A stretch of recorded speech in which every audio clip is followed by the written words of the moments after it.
Amém, igreja, boa noite. Boa noite. Paz. Quero convidar os irmãos, vamos abrir a nossa Bíblia no Evangelho de João. Vou deixar o áudio bem baixinho, porque a igreja dá para ouvir som. Vamos abrir no Evangelho de João, capítulo 7.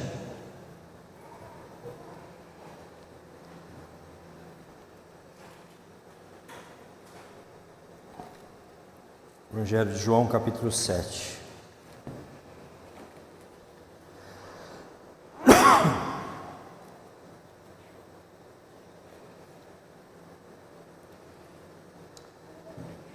Se eu pudesse dar um tema para essa mensagem, um tema bem engraçado, mas bem verdadeiro, é Jesus na cova dos leões. Não é Daniel na cova dos leões, é Jesus na cova dos leões. Porque nós vamos ver agora nesse capítulo, que vai começar agora, vai iniciar uma série de perseguições contra Jesus, onde literalmente ele vai ser perseguido pelos religiosos. Os caras querem a cabeça de Jesus, eles querem a vida de Jesus a qualquer custo. Então por isso que é Jesus na cova dos leões. Então vamos ler a palavra do Senhor, Evangelho de João, capítulo 7, a partir do versículo de número 1, diz assim: Depois disso, andava Jesus pela Galiléia, pois não queria andar pela Judéia, porque os judeus procuravam matá-lo.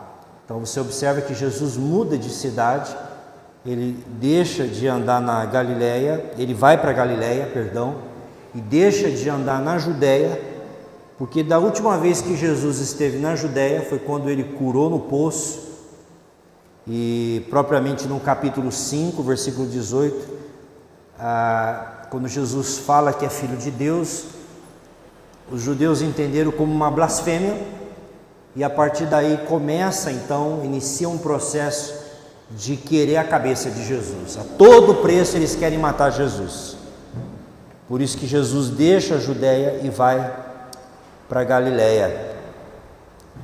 E o texto continua dizendo assim no 2: Ora, estava próxima a festa dos judeus, a dos tabernáculos.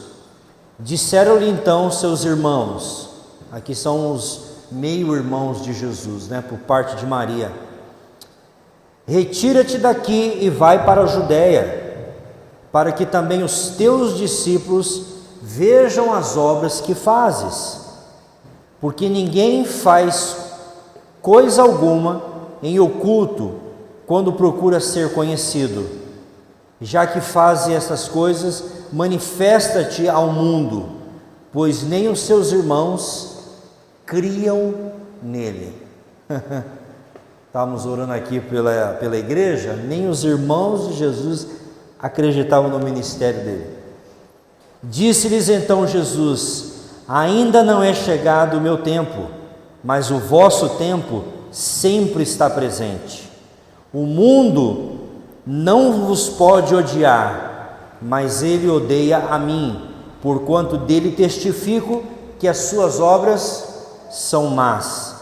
Subi vós à festa. Eu não subo ainda a esta festa, porque ainda não é chegado o meu tempo. E havendo-lhes dito, ficou na Galiléia. Mas quando seus irmãos já tinham subido à festa, então subiu ele também, não publicamente, mas como em secreto ou em segredo. Ora, os judeus o procuravam na festa e perguntavam: onde está ele? E era grande a murmuração a respeito dele entre as multidões. Diziam alguns: ele é bom, mas outros diziam: não, antes engana o povo. Amém? Eu vou pedir para vocês sentar um pouco mais junto, porque eu fico dividido aqui, ok? Só para me direcionar isso? Fica melhor assim, mais na frente assim. Obrigado. Vamos orar ao Senhor, em nome de Jesus. Pai, nós vamos nessa noite meditar na Sua palavra, que é viva, que é poderosa, Senhor. E eu quero pedir nessa noite que o Senhor fale ao nosso coração, que nós possamos nessa noite ter os nossos olhos, a nossa visão renovada, Senhor. Hoje eu vou fazer exame de vista, e é exatamente isso, quando a nossa visão, a nossa percepção não está 100%, a nossa observação, a nossa mente não consegue compreender o que está diante de nós.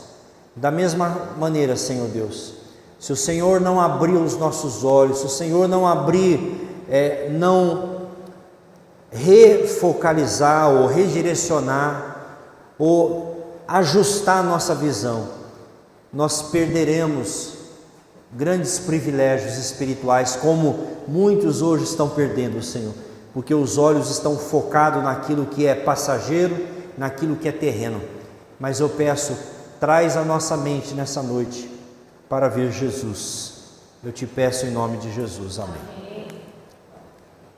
Não sei se os irmãos perceberam, mas logo no início do nosso texto aqui, fala que estava próximo a festa dos judeus, a festa dos tabernáculos. Vocês podem repetir aí? A festa dos tabernáculos, né? Sucote. Essa festa, ela tinha uma importância muito grande para a nação de Israel, né? Porque era uma festa, depois da Páscoa, era a festa mais importante que havia em Israel, porque era um momento onde o povo de Israel iria recordar aquilo que eles viveram durante os quase 40 anos no deserto. E olha que interessante essa festa.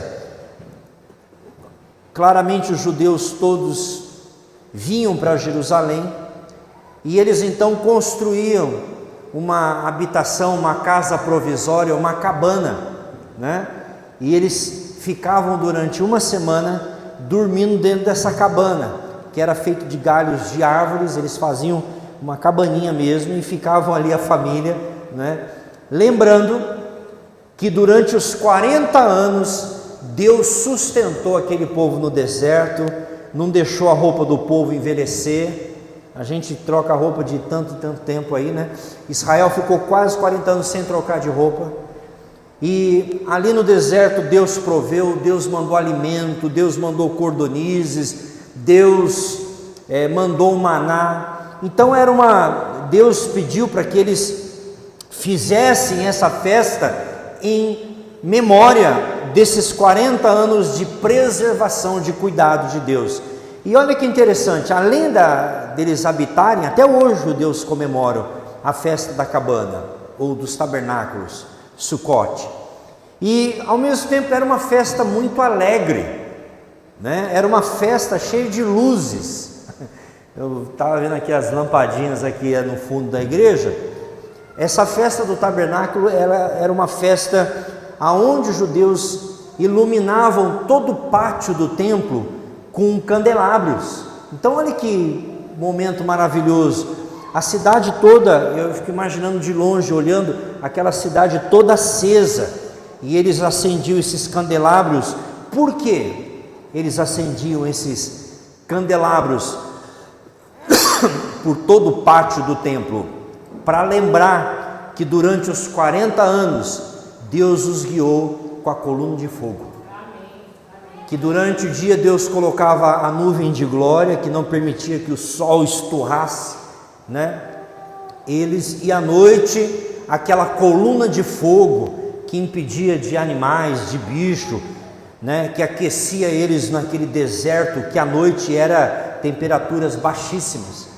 Então a cidade ficava toda iluminada, lembrando que durante os 40 anos Deus preservou o seu povo, que Deus cuidou. Deus não tirou Israel do Egito e entregou eles à sorte, não, a presença de Deus foi com eles durante o tempo da peregrinação. E não só isso, era um momento que o sacerdote também, né, o sumo sacerdote, buscava água no tanque de Siloé, e eles despejavam a água, né, dentro desse cântaro, né, derramando o cântaro, a água do cântaro, para lembrar que Deus também feriu a rocha e fez brotar a água da rocha. Então era um momento na mente dos judeus que eles olhavam para trás e diziam assim: Deus cuidou da gente no passado, e Deus continuará cuidando de nós hoje, e Deus continuará cuidando do seu povo sempre. Amém? A provisão de Deus. E esse é o momento onde todos estavam subindo para Jerusalém, né? Todos vinham das cidades ao redor, aos arredores, para celebrar essa semana, uma semana inteira em Jerusalém.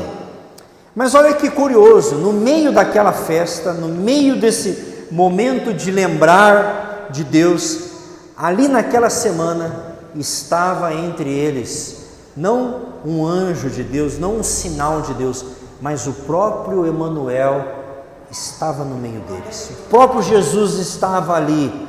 E o texto diz que os judeus procuravam matá-lo. Olha que ironia. No capítulo 7, versículo 1, diz que Jesus já não andava, né, na Judéia, porque eles procuravam matá-lo. E volta no capítulo 5, onde tudo começou, né? No 5,18. Por isso, pois, os judeus ainda procuravam matá-lo, porque não só violava o sábado, mas também dizia que Deus era o seu próprio Pai, fazendo-se igual a Deus. E enquanto eu estava meditando nesse texto ontem, hoje, essa semana, eu fiquei pensando: caramba, os caras estão numa festa, lembrando do que Deus fez, como eu falei agora, uma festa linda, mas o coração desses caras estão querendo matar Jesus. No coração eles já estão quebrando a lei, porque a Bíblia, um dos mandamentos era: não matarás. E eles estavam querendo matar ninguém, nada mais do que o próprio Jesus. Eles estavam querendo matar o próprio Filho de Deus, o próprio Jesus. E olha que interessante, igreja, como que é fácil a gente seguir uma tradição e não entender o que Deus está fazendo. Quantos crentes não são assim? Eles estão tão apegados à tradição, mas não se importam com o próximo, não se importam com as pessoas. Veja como é possível a gente seguir uma tradição, a gente seguir uma religiosidade, né? E muitas vezes, como a Bíblia fala, que nós temos que levantar mãos santas para o céu, sem ira e sem contenda. Quantos cultos, quantas igrejas, quantos momentos as pessoas estão no culto levantando a mão, adorando a Deus, mas o Espírito Santo sonda o coração e vê um coração ali muitas vezes cheio de ódio, um coração às vezes cheio de mágoa, sem perdão. Então olha como que é possível a gente estar no culto louvando a Deus e o nosso coração não consegue muitas vezes liberar um perdão, não consegue olhar nos olhos de uma pessoa, né? Você levanta as mãos, mas esquece de levantar e olhar para dentro do coração. E por isso que o salmista, no Salmo 139, o que ele vai dizer? Deus, olha para dentro de mim, vê se há em mim algum caminho mau. Senhor, quantos crentes de verdade têm coragem de ir no culto falar para Deus: Senhor, mostra se tem algum pecado na minha vida. Senhor, olha para dentro do meu coração, mostra se tem alguém que eu não consigo perdoar, se eu ainda tenho mágoa, se eu ainda tenho ressentimento, se ainda dentro do meu coração eu preciso restituir pessoas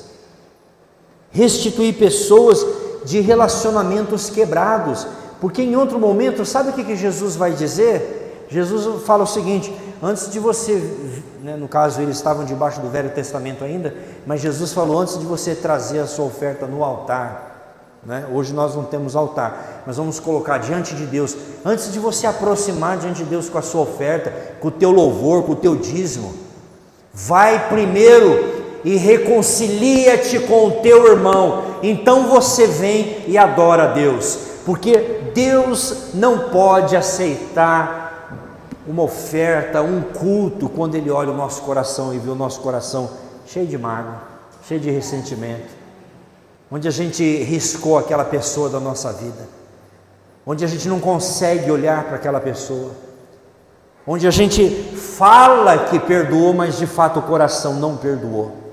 Será que se entrasse alguém aqui nessa igreja, por essa porta, que já me fez mal, ou que, será que meu coração perdoaria? E muito mais, sabe que Jesus falou para você orar pelos seus inimigos. Você não vê pregação assim, né? Ore pelos seus inimigos, ore pelos seus ex-maridos, ore pelas suas ex-esposas, ore pelas suas ex-sogras, ore pela... Você entende? E aí a gente vem para a igreja oferecer a Deus um culto, dizer para Deus que, sabe, que nós amamos Ele, que Deus é amor, mas a gente não consegue amar muitas vezes uma pessoa ou outra. E a gente vai vivendo a vida cristã com relacionamentos quebrados. Abra a sua Bíblia no Salmo 24 comigo.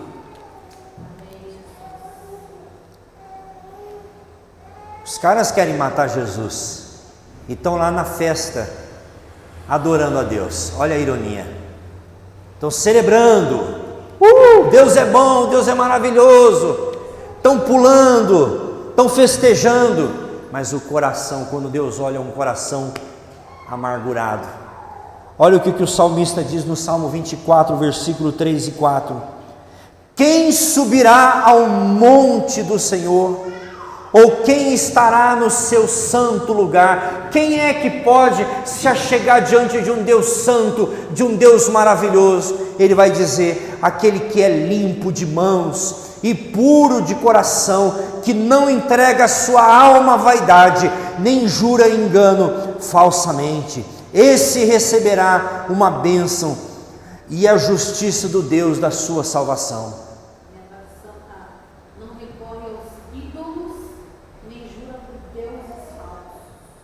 Interessante.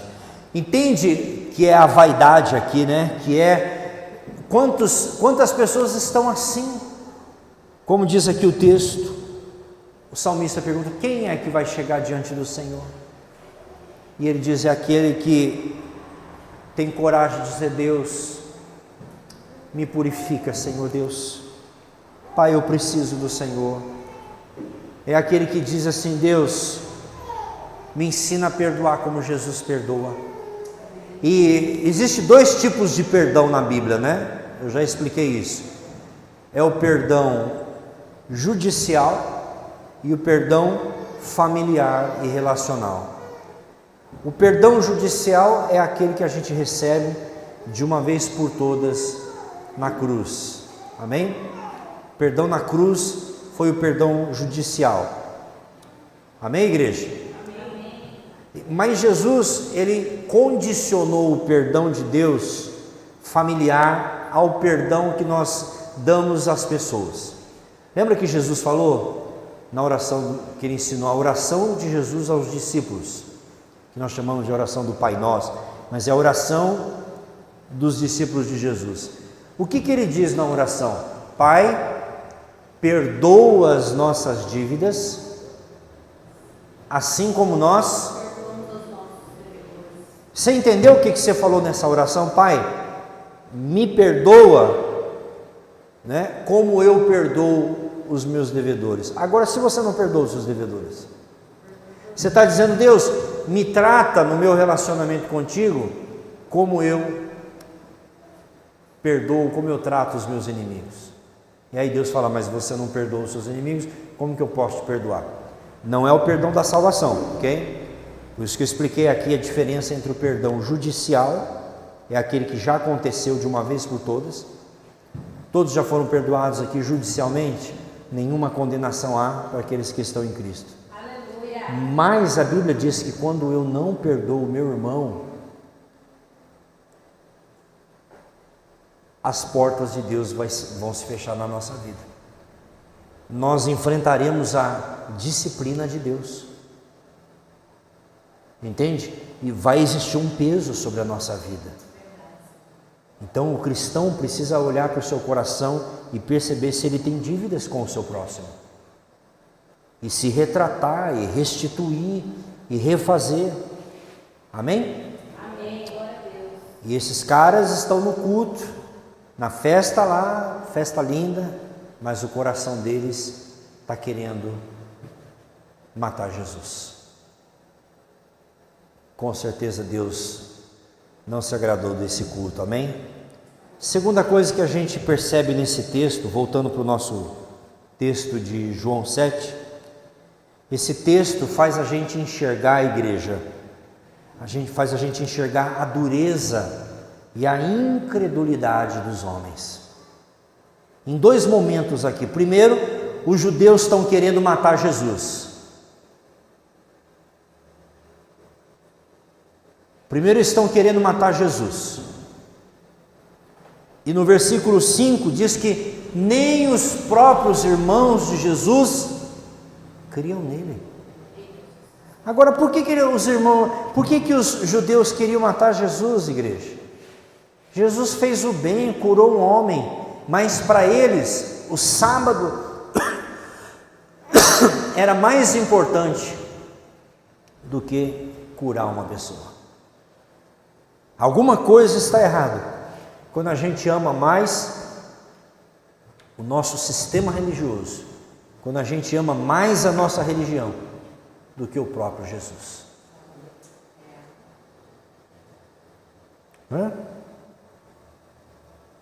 Por isso que a religião nos dias de Jesus se transformou na cova de leões. Aqueles homens que estavam andando ali eram verdadeiros leões querendo devorar Jesus. Mas Jesus sabia que não era a hora ainda, que o Pai estava aguardando ele. Mas eles fizeram de tudo para silenciar Jesus, para calar Jesus. E olha que Jesus diz aqui no versículo 7. O mundo, falou para os irmãos dele, não vos pode odiar, mas ele odeia a mim, porquanto dele testifico que as suas obras são más.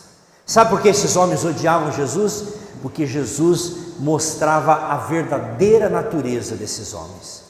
Jesus mostrava o verdadeiro coração deles, que o coração deles era um covil de salteadores. Jesus mostrava que o coração desses homens, eles honravam a Deus com os seus lábios, mas os seus corações estavam longe de Deus. Jesus mostrava que o coração desses homens era odioso, era um coração frio, era um coração não temente a Deus. E por isso que Jesus falou: a vocês eles não vão fazer nada, mas eles vão fazer a mim. Porque Jesus revelava o coração dos homens. Amém, Jesus. Que foi? E sabe, isso é algo maravilhoso, a gente saber que Deus não se impressiona. Deus não se impressiona com aparência, mas Deus olha o coração. Aleluia. É o coração que Deus olha. É o coração dos homens. Então, nessa noite, o que Deus está interessado é no seu coração. O que Deus está interessado é saber como está o nosso coração. Amém, Jesus. Como está o seu coração? Você ama Jesus? Viu como entende a palavra? Seu coração ama Cristo mais do que todas as coisas? Ou seu coração ama mais a boneca do que Jesus? Ou seu coração ama mais o celular do que Jesus? Não, é Jesus em primeiro lugar. Amém. Amém? E Deus nessa noite está passeando aqui dentro dos nossos corações. Ele está olhando, provando a nossa motivação. Por que nós estamos aqui nesse culto? Vocês vão me adorar se tiver dois? Vocês vão me adorar com a mesma alegria do que se tivesse aqui a igreja lotada? O coração de vocês me amam, me adoram por aquilo que eu sou. Você imagina Filipe, Deus tirou, Filipe estava curando, operando milagre, fazendo lá um rebuliço. Deus falou, vai lá e arrebata ele até onde está o eunuco, para pregar para um. E ele pregou com alegria. Amém. E ele pregou sabendo que uma alma para Deus vale mais do que todas as riquezas desse mundo. Aleluia. Que uma vida para Deus, uma criança. Eu estava ministrando na África uma vez. Eu fui num lugar lá que eu fiquei esperando, né? Os líderes. Era uma igreja que não tinha líderes. Sabe o que tinha na igreja? Crianças. E as crianças todas sentaram assim. As maiorzinhas com caderno. E disseram, ensina para a gente a palavra de Deus. Eu preguei para aquelas crianças como se fossem adultos. Não sei, quem sabe um dia na glória, Deus falar, aquele que você pregou ali é o novo Billy Graham que eu levantei. Quem sabe a palavra daquele pastor, que nunca mais voltou naquele lugar, era a palavra que eles precisavam para ouvir o chamado de Deus. E muitas crianças foram na frente lá dizendo, eu entrego o meu futuro na mão de Deus. Você entende que a gente não sabe os caminhos de Deus? Como Deus pode trabalhar? Que Deus pode tocar num coração, tocar numa vida, e Deus pode fazer a diferença nas nossas vidas para sempre. Então nunca despreze, né, aquilo que Deus pode fazer. E por último aqui, eu quero ler com vocês o versículo 12. Versículo 12 diz assim, olha que interessante, a multidão começou a procurar Jesus. Lembra que Jesus estava ocultado, estava escondido ali no meio? Porque ele não ia se expor, porque não era a hora ainda. Talvez eles pegassem Jesus e apedrejassem Jesus, então Jesus foi secretamente. Mas olha que versículo curioso, o versículo 12 diz, e era grande a multidão, e era grande a murmuração a respeito dele entre as multidões, todo mundo comentando, cadê Jesus, cadê Jesus? Diziam alguns, ele é bom, mas outros diziam, não, ele engana o povo. Mesmo no meio daquela multidão não havia uma palavra, um pensamento igual. Uns diziam, não, ele é bom, ele cura as pessoas, ele faz o bem. Outros talvez diziam, não, ele é um curandeiro. Outros diziam, não, ele é um engano, um embuste. Não havia uma opinião sobre Jesus. E você que está aqui hoje à noite, e você que está assistindo, vendo essa live, ou vendo esse vídeo que vai ser postado depois, a minha pergunta nesse último ponto da mensagem é, quem é Jesus para você? Será que Jesus é só um curador? Será que Jesus é aquele que existe só para resolver os seus BOs, os seus problemas? Será que você só procura Jesus quando as coisas estão difíceis? Quando as coisas estão feias para o seu lado? Será que Jesus é só o abençoador? Será que Jesus é aquele que a gente procura só quando as coisas estão indo de mal a pior? Para muitos, infelizmente, é assim. Mas observa que Jesus sempre vai ser alvo da divisão. Você pode falar de qualquer assunto, mas quando você introduz Jesus num ambiente, as pessoas... Ou você vai encontrar pessoas que vão ficar assim, com os olhos brilhando, dizendo, uau, fale mais de Jesus. Ou as pessoas vão, se mandar. Porque quando Jesus entra num ambiente, as pessoas sabem que a verdade está entrando no ambiente. Todo mundo sabe naturalmente que Jesus é a verdade. Jesus nunca vai provocar nas pessoas um sentimento de empate. Ou você ama Jesus ou você odeia Jesus. Não dá para você engolir Jesus, porque Ele é tão perfeito, Ele é tão santo, Ele é tão maravilhoso, Ele é o Filho de Deus. Ou você abraça, ou você cai aos pés dEle, mas não tem como ficar indiferente. Tem uma história que diz assim, Um grupo de pessoas estavam conversando sobre líderes das grandes religiões. Um falava de Maomé, outro falava de Buda, outro falava de Hare Krishna, outro falava de Allan Kardec. Cada um ali estava defendendo, né, um líder da religião, da sua religião. E um cristão disse assim, ele entrou no meio da reunião e disse: sobre o que vocês estão falando? Não, nós estamos falando dos nossos líderes, de Buda, não sei o que. E você, cristão, o que você pode falar sobre Jesus? Ele falou: sabe qual é a diferença de Jesus para Buda, para Krishna, para Maomé, para Ellen G. White, para Joseph Smith, todos os líderes, a Vovó Rosa, todos esses aí, sabe qual é a diferença? Que se o Buda entrasse aqui agora pela porta dessa igreja, eu pararia a minha pregação e iria lá cumprimentá-lo. Se o Maomé entrasse aqui pela porta dessa igreja, eu ia desligar o meu microfone aqui, ia falar: gente, depois eu continuo a pregar, deixa eu lá cumprimentar o Maomé. Mas se Jesus entrasse por essa porta, eu não ia até Jesus, eu cairia de joelhos aos seus pés, e eu o adoraria, eu quebro o meu vaso, porque ele não é só um líder de religião, ele é Deus, ele é o Emanuel, ele é o Deus entre nós. Quem é Jesus para você? Sabe, os irmãos de Jesus não entenderam quem ele era. Triste isso. Só depois, né, Tiago se converteu. O versículo 5 diz: pois os seus irmãos não criam nele. E sabe o que eles disseram para Jesus? Aproveita esse momento. Se alguém quer ser conhecido, não fica no anonimato. Olha os irmãos de Jesus dando aula de marketing para ele aqui. No versículo 3 eles disseram assim: disseram então os seus irmãos: retira-te daqui, lembra que ele estava na Galileia? E vai para a Judéia, para que os teus discípulos vejam as obras que fazes. Porque ninguém faz coisa alguma em oculto, quando procurar ser conhecido. Já que faz essas coisas, manifesta-te ao mundo, como você falou outro dia. Foi uma ironia deles.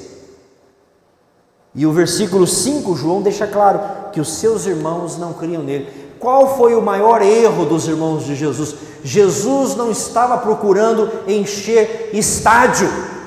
Jesus não estava atrás de multidões, de igreja lotada. Não era isso que Jesus queria.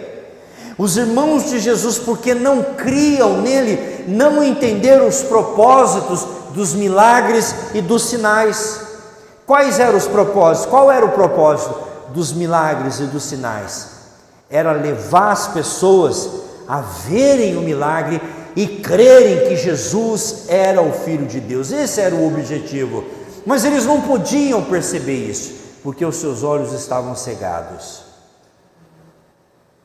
Por isso, para conhecer Jesus, o seu coração tem que estar vazio, o seu coração tem que estar desapegado, o seu coração precisa estar esvaziado de todas as ideias, de todas as opiniões.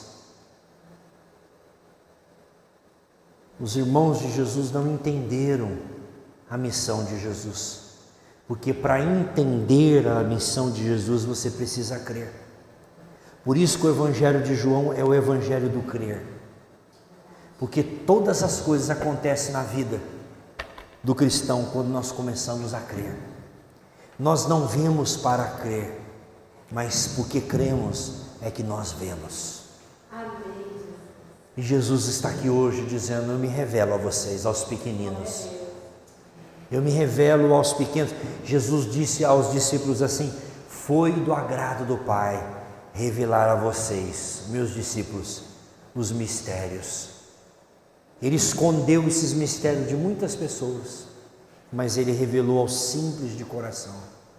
Eu sempre falo isso.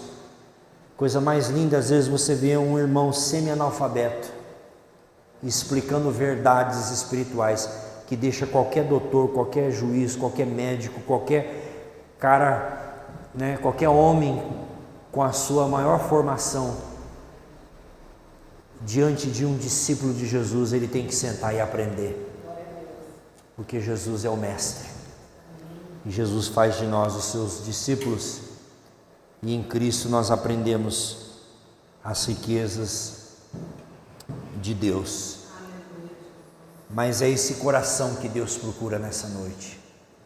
É o coração da criança que não questiona, que confia. Para ela, tanto faz, a igreja está cheia ou vazia, ela vai continuar. Quem que precisa estar aqui? A mãe. Entende? Para ela tanto faz se chegou 2 boletos, 3 boletos. E nós precisamos nessa noite ter um coração de criança, um coração que esteja disposto a sentar aos pés do Senhor. Você pode se assentar aos pés do Senhor? Curve a sua cabeça. Vamos dobrar como Maria, como Marta, vamos nos assentar aos pés, né? Maria, né? Aos pés do Senhor. Pai querido, eu quero te agradecer nessa noite pela sua presença. Quero te agradecer, Senhor Deus, porque estamos aqui firmes no propósito de falar do Senhor no Evangelho de João. E pela sua misericórdia abrimos o capítulo 7 hoje, falando de Jesus na cova dos leões. Os homens o rejeitaram. Tua palavra diz que o Senhor veio para os seus, mas os seus não o receberam. Mas a todos quanto o receberam, deu-lhes o poder de serem feitos filhos de Deus. Obrigado, Deus, porque se os judeus rejeitaram, nós aqui recebemos. A salvação chegou até a mim, a salvação chegou a cada um aqui, Senhor. E esse é o teu propósito, esse é o desejo do teu coração, Senhor. Que Jesus seja conhecido, que Jesus seja crido, que Jesus seja experimentado, que o nosso relacionamento seja aprofundado. Isso é o que eu mais desejo na minha vida, Senhor. Eu não sei, o tempo vai passando, a gente vai crescendo na fé, e cada dia que passa, o mundo vai perdendo o seu brilho, vai perdendo a sua importância, e é mais de Jesus que eu quero, Senhor. Eu quero te conhecer mais e mais a cada dia, Pai. É isso que eu desejo, Pai, te conhecer mais e mais a cada dia. Se esse é o seu desejo, curve o seu coração agora, curve a sua cabeça e abra o seu coração ao Senhor, porque Ele está aqui, Jesus está te vendo. A Bíblia diz no livro do Apocalipse que Ele é aquele que passeia entre os 7 candeeiros, que são as 7 igrejas. Ele sonda os rins e o coração e conhece o íntimo de cada um, de cada coração. Então agora, Senhor Deus, vai aonde essa pregação tocar, aonde essa mensagem for assistida, for ouvida, que o Teu Espírito Santo possa de encontro a esses corações, Pai. Eu te peço assim, te agradeço, no nome que é sobre todo nome, nesse que foi rejeitado, mas que é acolhido nos corações que creem, nos corações que se abrem ao Evangelho, Pai. Muito obrigado, Senhor Jesus. Em nome de Jesus, amém.